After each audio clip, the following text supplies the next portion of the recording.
O class, huwag na tayo mag-aral, maglato-lato na lang tayo ha.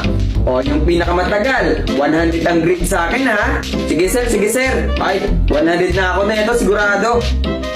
Putang ina naman na itong lato-lato na to. O, Mr. Lilang, hindi ka pa rin marunong? Ay, hindi pa nga sir eh. Ngayon lang kasi nakahawak yan ng laruan sir. Pwes na bata to, pag bukas hindi ka pa marunong. Ibabagsak kita ha. Sige sir, magpa-practice po ako. O, sige class, mag-practice kayo sa bahay nyo ha.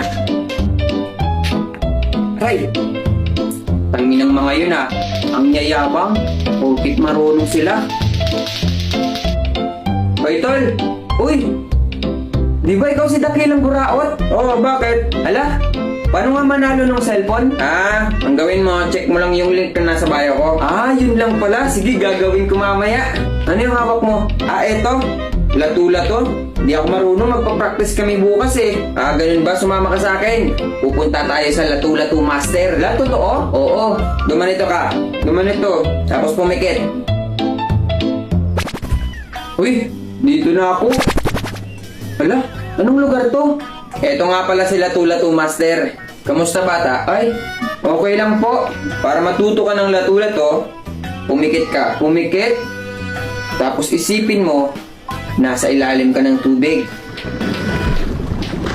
Tapos isipin mo ulit, nasa kagubatan ka. Tapos isipin mo yung pinakamagandang lugar na gusto mong puntahan. Ano ba?